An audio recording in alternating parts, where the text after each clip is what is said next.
گەلە.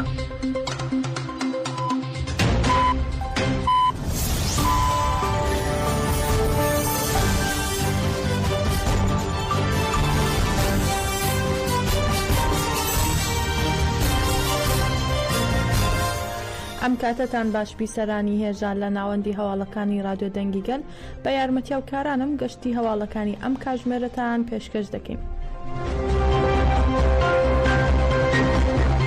پارێزەرانی نووسینگەی یاسایی سەدا ئیبراهیم بیرمەز، چەنگیزی و ڕەکلی و سۆزان ئاکیپا و هەروە عیمران ئەمەکچی بۆ ئەوەی دیدار لەگەڵ ڕێبەراپ ئەنجام بدەن سەردانی داواکاری گشتی کۆماری لاپورسا و بەڕێوەبەرایەتی زیندانی ئیمراڵیان کرد.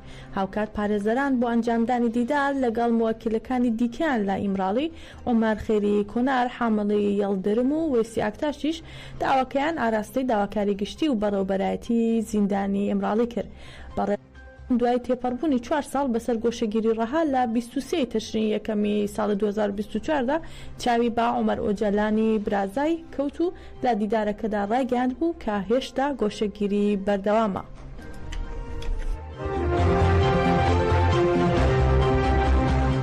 گەریلا تیڤی دیمەنێکی تایبەتی دەربارەی چالاکی ئافیدایەکەی 23 تەشرینی یەکەمی ئەنقەرە بڵاو کردەوە. هەپەگە پاش ئەو چالاکیە فیداییەی لە ئەنکەرە ئەنجامدرا ڕاگەیاندراوێکی بڵاو کردەوە و دووپاتی کردەوە چالاکیەکە لەلایەن فیداییانی ئاپۆیی لە تابووری نەمران ئاسیا عەلی و ڕۆژگەر هێلین ئەنجام دراوە. گەریلا تیڤی دیمەنێکی تایبەتی بە ناونیشانی دوو جەنگاوەری فیدایی لە نێو دڵی دوژمن لە ئەنکەرە بڵاو کردەوە کە ماوەکەی زیاتر لە 6 خولەکە و لە دیمەنەکەدا ساتەکانی چالاکیەکە و تێی هەردوو گەریلاکە دەبینرێت. لە دیمەنەکەدا دەردەکەوێت کە هەردوو فیداییەکە لە نێو دڵی ئەنکارەدا بوونەتە گڕکانی تۆڵەسەندنەوە و ناوەندی تووساش فەتحکرا و بۆ ماوەی 74 خولەک شەڕیان کردووە.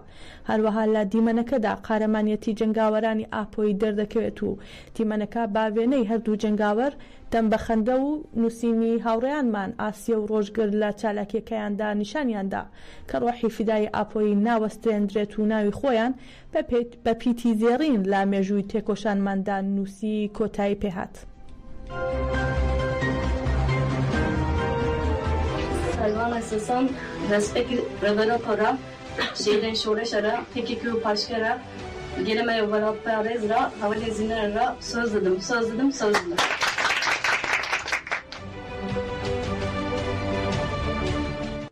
Bani gele xwatkin gelemeye bendest yani bijnî dî bes yani zilma dijmin ev qatliama ku Cizîrê bûyî, Misêbînê bûyî, Sûrê bûyî, Rojava bûyî, Ser Ezîdîya bûyî, Şengalê bûyî yani her derê yani dijmin êrişî gelê metki yani em bijnî dî bes yani dis seyr rakin yani bi ji vê koleda bin vê destî de bin vê koletî de bijnî dî bes yani tevlî bibin, tevlî vê rêxistinê bibin, tevlî va xebata bibin yani.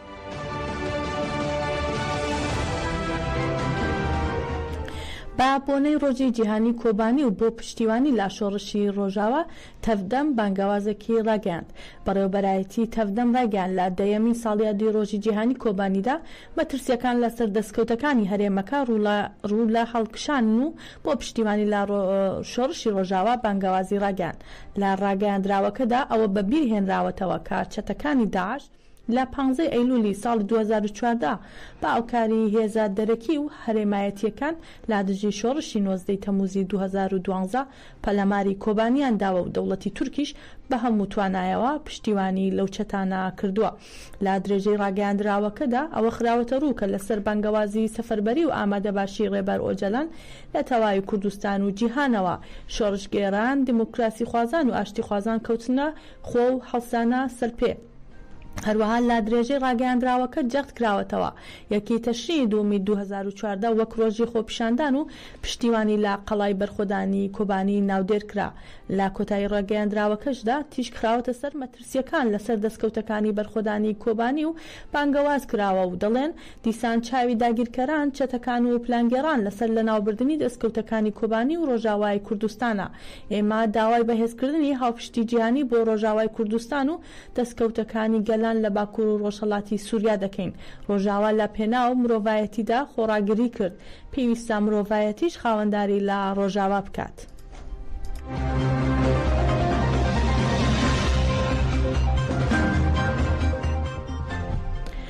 ناوەندی ڕاگەاندن و چاپەمەنی هێزەکانی پاراستنی گەل هەپەگە نامەی شەهید ڕۆژگەرهێلینی ئەندامی تابووری نەمرانی شەهید زیلانی بڵاو کردەوە کە لە ڕۆژی 23 ئەمانگە لەگەڵ شەهید ئاسیا عەلی چالاکی ئەنکەرەیان ئەنجامدا. شەهید ڕۆژگەر نامەکەی ئاراستەی ڕێبەراپۆ تابووری نەمرانی شەهید زیلان و خانەوادەکەی کردووە و تێیدا ئاماژە بەوە دەکات ئاستی شەڕکردنی من ئاستی خۆشەویستیم بۆ ڕێبەراپۆ نیشان دەدات. بەشێک لە نامەکەی شەهید ڕۆژگر بۆ ڕێبەراپۆ و تابووری نەمرانی شەهید زیلان و خانەوادەکەی بەم شێوەیە. نامەی یەکەم بۆ ڕێبەرایەتی: ڕۆژی ژیانی ئێمە سەرۆکی خۆشەویستم، پێش هەموو شتێک ئەو هەلومەرجەی ئێوە تێیدان زۆر ئازاری ئێمەدادات و خەمبارمان دەکات. ئێمە لە بەرامبەر ڕەنج و هەوڵە بێکۆتایەکانی ئێوە ئەگەر گیانی خۆشمان بدەین هێشتا بەس نییە. ئێوە بە ژیانی خۆتان گەلێکتان سەر لە نوێ ژیاندەوە و ئێمە بەرهەمی ئێوەین.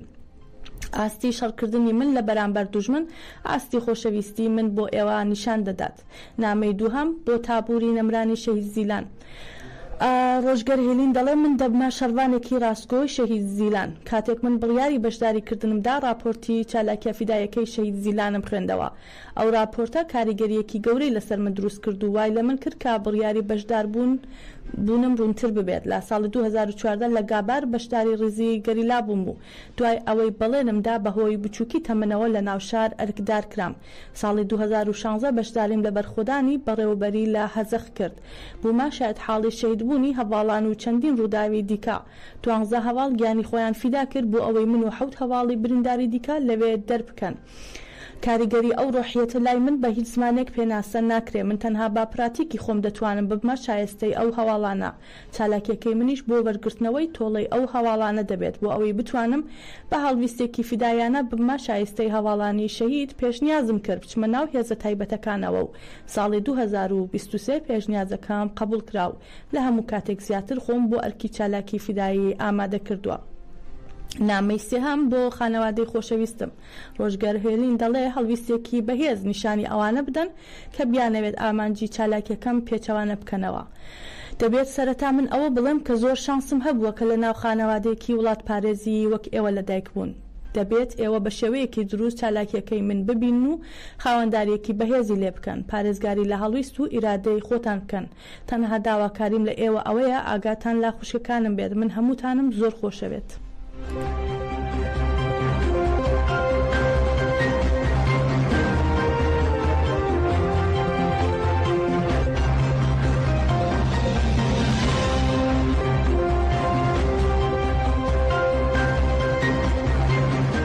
ناوەندی ڕاگەیاندن و چاپەمەنی هێزەکانی پاراستنی گەل هەپەگەل لەبارەی چالاکیەکانی گەریلا و هەروەها هێرشەکانی سوپای تورکی داگیرکە ڕاگەیاندراوێکی بڵاو کردووەتەوە و ڕاگەیان لە هەرێمەکانی زاب خواکوورک لە چالاکیەکانی گەریلادا لایەنی کەم 5 سەربازی سوپای تورکی داگیرکە بە سزا گەیاندراون.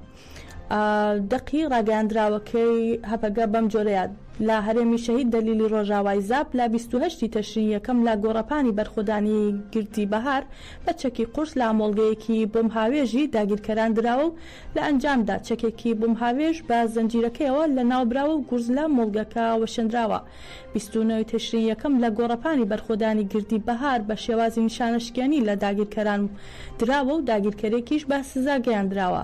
30 تەشرین یەکەم لە گۆڕەپانی بەرخۆدانی گردی ئامەدی بە چەکی قورس لە داگیرکەران دراوە و هەروەها لە 30 تەشرین یەکەم لە گۆڕەپانی بەرخۆدانی سەرگەلێ یەکینەی شەهید ئاخین موش بە ئامرازی هەوایی لە یەکینەی داگیرکەرانی داوە و لە ئەنجامی چالاکیەکەدا 3 داگیرکەر بە سزا گەیاندراون و 2 داگیرکەریش بریندار بوون. ئەو تەقەمەنی کە بە داگیرکەرانەوە بوو پێیاندا تەقیوەتەوە و هەروەها ئەو داگیرکەرانەی کە دەیانویست لە ڕێگەی 2 ئۆتۆمۆبیلەوە دەستێوەدان لە گۆڕەپانی چالاکیەکەدا بکەن، چالاکی ساپۆتاژیان لە بەرابەر ئەنجام درا و لە ئاکامی چالاکیەکەدا گورز لە ئۆتۆمۆبیلەیەک وەشێندرا.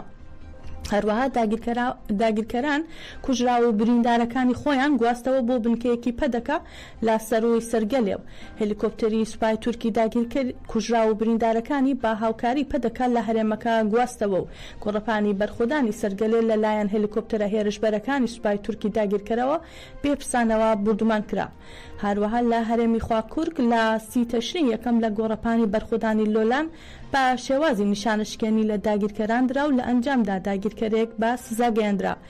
هێرشەکانی سوپای تورکی داگیرکەر بە تەقەمەنی قەدەغەکراو بەم جۆرەیە 29 تشرینی یەکەم لە هەرێمی شەهید دەلیلی ڕۆژاوای زاب تۆنەلەکانی گەریلا لە گۆڕەپانی بەرخۆدانی گردی FM 4 جار بە تەقەمەنی قەدەغەکراو بردومان کراون و لە 29 تشرینی یەکەم لە هەرێمی خواکۆرک تۆنەلەکانی گەریلا لە گۆڕەپانی بەرخۆدانی لۆلان 11 جار بە تەقەمەنی قەدەغەکراو بردومان کراون.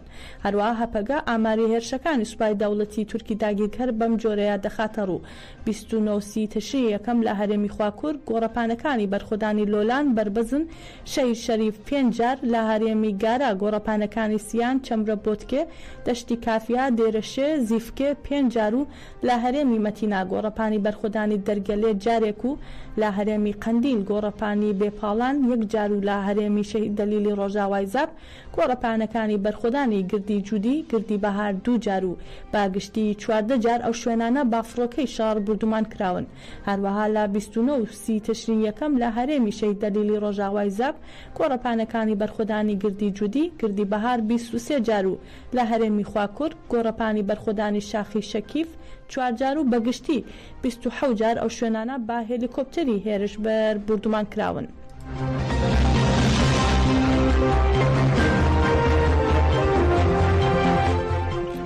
ناوەندی ڕاگەیاندن و چاپەمەنی هێزەکانی پاراستنیگەل هەپەگە لە ڕاگەیاندراوێکدا سێگەری لای شەهیدی بەبیر هێنایەوە کە لە حوزەیرانی 2023 لە هەرێمەکانی پاراستنی مدیا لە ئەنجامی هێرشی دوژمندا شەهید بوون.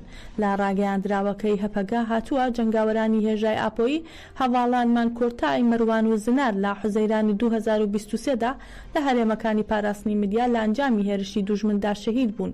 با ڕێز و خۆشەویستیەوە یادی هەواڵانمان دەکەینەوە و هەروەها هەپەگە ڕاشیگەاند سوپای تورکی داگیرکەر کە لە هەرێمی زاب ئاواشین و مەتینا لە بەرامبەری بەرخۆدانی ئەفسانی جەنگاوەرانی ئاپۆییدا گورزی قورس دەخوات لە هێرشە داگیرکاریەکانیدا لە بێچاری هەرە گەورەی مێژووییدا دەژی. هەواڵمان کورتای باتمان کافیدایەکی ئاپۆیە وای کرد دەوڵەتی تورک لە ڕووی سەربازی و سیاسی و ئابووریەوە گیر بخوات. هەروەها هەپەگە باسی لە هەواڵ مەروان هێزان وەک کەسێکی دڵسۆزی کوردایەتی کردووە و دەڵێت بۆ پاراستنی دەستکەوتی گەلەکەمان لە گۆڕەپانی جیاوازدا تێکۆشا و هەروەها هەپەگە ئاماژەی بەوە کردووە هەواڵمان زنار بە ئارەزوویەکی زۆرەوە ژیانی شۆڕژگێڕی خۆی دەست پێ کرد و هەموو کاتەکان بە پەرەپێدانی ئەزمونەکانیەوە بەردەوامی بە تێکۆشان داوە. هەپەگە لە کۆتاییدا دەڵێت جارێکی تر هەواڵانمان کۆرتای مەروان و زنار بە ڕێز و پێزانینەوە یاد دەکەینەوە. هەواڵانمان و تەواوی گەلی وڵات پارێزی کوردستان دەخوازین. هەپەگە ناسنامەی ئەو شەهیدانەی بەم شێوەیە خستووەتە ڕوو. نوسرەت دەمیر بە ناسناوی کۆرتای باتمان لە ئیلح لەدایک بووە و سەرحەد تاگای بە ناسناوی مەروان هیزان لە بەدلیس لەدایک بووە و هەروەها محەممەد حەجی بە ناسناوی زنار ڕاپەڕین لە ڕەقە لەدایک بووە و هەمویان لە حوزەیرانی ساڵی 2023 لە هەرێمەکانی پاراستنی مدیا شەهید بوون.